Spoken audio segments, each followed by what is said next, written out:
Hi friends, బాగున్నారా? Welcome to my channel Hariprasad హరివిల్లు. అందరికీ శుభోదయం. మీరంతా బాగుండాలి, అందులో మేము ఉండాలి. ఈరోజు ఒక కొత్త వీడియోతో మీ ముందుకు వచ్చానండి.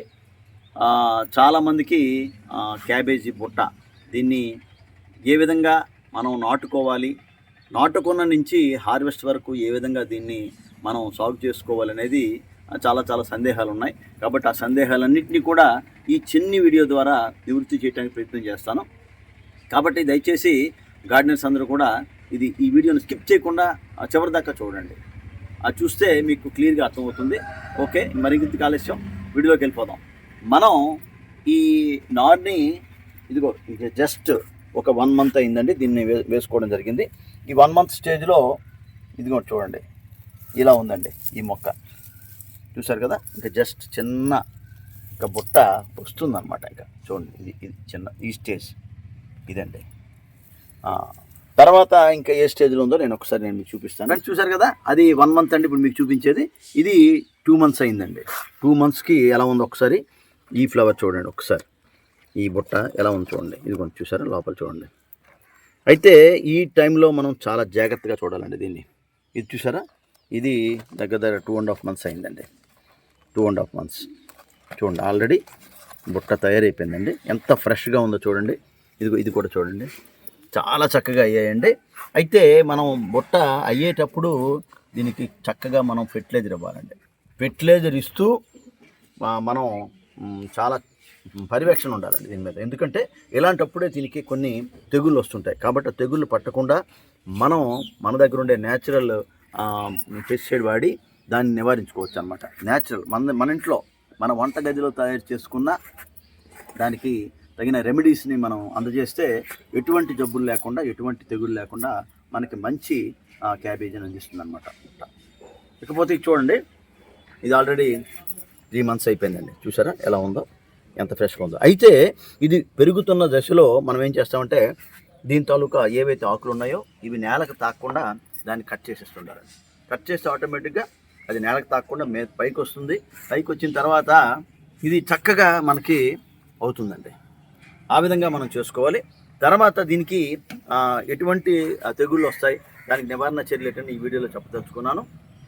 ఆ తర్వాత దీని సీడ్స్ సేకరణ ఎలా అనేది కూడా నేను నెక్స్ట్ వీడియోలో చెప్పదలుచుకున్నాను. సీడ్స్ ఏ విధంగా దీని నుంచి సేకరించుకోవాలనే విషయం. ఈ క్యాబేజీ బుట్ట తీసిన తర్వాత చాలామంది ఆకులు అనేవి పడేస్తారండి. కానీ ఈ క్యాబేజీ ఆకులతో మనం చాలా రకాల వంటకాలు చేసుకోవచ్చు. ముఖ్యంగా ఏంటంటే క్యాబేజీ ఆకుల్ని చిన్నగా తరిగి పప్పుతో, క్యారెట్తో, బఠానీతో ఇలా రుచికరమైన కూరలు కూడా చేసుకోవచ్చండి. అలాగే ఈ బుట్ట ఆకులతో మనం వెజిటబుల్ సూప్ కూడా చేసుకోవచ్చండి. ఇది కూడా మనకి ఆరోగ్యానికి మంచిదే. దీన్ని కూడా మనం హ్యాపీగా చేసుకోవచ్చు. అలాగే దీని ఆకులతో కొద్దిగా మనం క్యారెట్, అలాగే ఉల్లిపాయతో ముక్కలు, నిమ్మరసం కలిపి సలాడ్గా కూడా చేసుకోవచ్చండి. ఈ ఆకులు తరిగి పకోడీ కూడా శనగపిండితో చేసుకోవచ్చండి. ఎందుకంటే ఫ్రెండ్స్, ఇది పూర్తిగా తయారైన క్యాబేజీ బుట్ట. చూసారా ఎలా ఉందో, ఎంత ఫ్రెష్గా ఉందో, ఎంత తాజాగా ఉందో మీరు చూడండి ఒకసారి. ఇంత ఫ్రెష్గా మనకి మార్కెట్లో దొరకదండి. నెక్స్ట్ 100% న్యాచురల్ అనేది మనకి ఇప్పుడు మార్కెట్లో లభ్యం కాని విషయం అందరికీ తెలిసిందే. కాబట్టి ఇలా కొన్ని మనం వేసుకుంటే మనకి ఆరోగ్యానికి ఆరోగ్యం, ఆనందానికి ఆనందం. మన చేతులతో మనం పెంచుతాం కాబట్టి అదొక తృప్తి అనమాట. ఇకపోతే బుట్టని హార్వెస్ట్ చేసుకుంటూ కొన్ని విషయాలు చెప్పుకుందామండి. ఈ క్యాబేజీ బుట్ట ఎలా పెంచుకోవాలంటే మట్టి ఎప్పుడూ తడిగా ఉండాలండి, కానీ నీరు నిల్వ ఉండకూడదు. రోజుకు 4 నుంచి 5 గంటలు ఎండ ఉంటే సరిపోతుందండి. వేసవికాలం అయితే మాత్రం కొద్దిగా మనం షేడ్ నెట్ కింద ఉంచుకుంటే మంచిది. డ్రైనేజ్ సిస్టమ్ బాగుండాలండి. కొద్దిగా వర్మి కంపోస్టు, అలాగే పశువుల ఎరువు ఇలాంటివి మనం కలుపుకుంటూ మట్టిని మాత్రం స్ట్రెంగ్థన్ చేస్తూ ఉండాలన్నమాట. బుట్ట ఏర్పడే సమయంలో మనం ప్రతి 10 daysకి మనం ఎరువు ఏదో ఒకటి ఇస్తుండాలండి. అది ఘనంగా కానీ లేదా ద్రవ రూపంలో కానీ ఇవ్వాలి. హాయ్, చూసారా మన టెర్రస్లో అందమైన క్యాబేజీ బుట్ట చూడండి, కింద ఎలా ఉంది చూసారు కదా. చాలండి, ఎంత తృప్తిగా ఉంటుందో చూడండి. ఈ విధంగా మనం ఒక 10-15 మొక్కలు వేసుకుంటే మనకి చాలా హ్యాపీగా ఉంటుందండి. చూసారు కదా. ఇకపోతే క్యాబేజీకి వచ్చే తెగుళ్ళండి. ఈ తెగుళ్ళకి నివారణ కూడా మనకుంది. ఈ తెగుళ్ళు వచ్చేటప్పుడు ముఖ్యంగా ఏంటంటే ఆకులు తినే పురుగులు, అలాగే ఎపిడ్స్ ఇలాంటివి వస్తుంటాయండి. దీనికి మనం నీమాయిలు, అదే మనకి వేప నూనె అనేది మనం లీటర్కి 3 to 5 ml, అంటే వేసవికాలంలో అయితే కొంచెం తక్కువ వేసుకోవాలండి. 3 ml వేసుకుంటే సరిపోతుంది లీటర్కి. అది మనం చూసుకొని స్ప్రే చేసుకోవచ్చు. మిర్చి, వెల్లుల్లి ద్రావణం కూడా మనకి బాగా పనిచేస్తుందండి. ఇది కూడా స్ప్రే చేసి కూడా మనం కచ్చపచ్చగా దంచేసి దాన్ని ద్రావణంగా చేసుకొని, అంటే వేడి చేసి ద్రావణంగా చేసుకొని అది కూడా స్ప్రే చేసుకోవచ్చండి. ఫ్రెండ్స్ చూశారు కదా, అంటే క్లోజ్ అబ్జర్వేషన్ ఉన్నప్పటికీ కూడా ఒక 2 days మనం అబ్జర్వ్ చేయకపోవడం వల్ల చూసారు ఈ క్యాబేజీలో ఎటువంటి తెగులు వచ్చింది చూసారు కదా.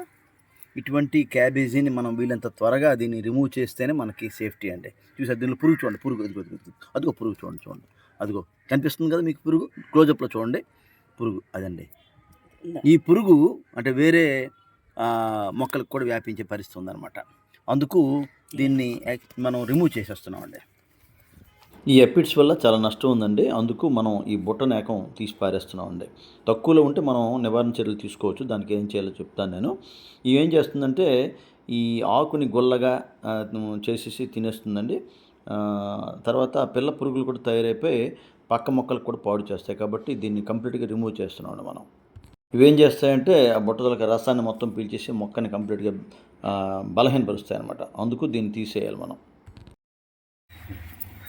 ఫ్రెండ్స్ మనం ఇటువంటి తెగుళ్ళు వచ్చేటప్పుడు ఎక్కువ తెగులు ఉంటే మాత్రం దాన్ని రిమూవ్ చేయడమే మంచిది అంటే నా ఎక్స్పీరియన్స్ ప్రకారం.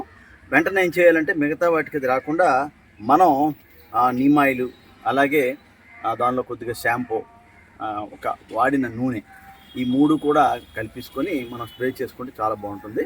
అది ఈ తెగుళ్ళు అనేవి తక్కువగా ఉంటే మనం ఏం చేయాలంటే నీమాయిలు ఒక 3 to 5 ml, కొద్దిగా సబ్బు నీరు లేదా షాంపూ ఇవి కలిపి మనం స్ప్రే చేసుకుంటే వారానికి ఒకసారి స్ప్రే చేసేయాలండి. ప్రివెంటివ్గా చేస్తే చాలా వరకు ఈ తెగులన్నీ నివారణ అవుతాయి అన్నమాట.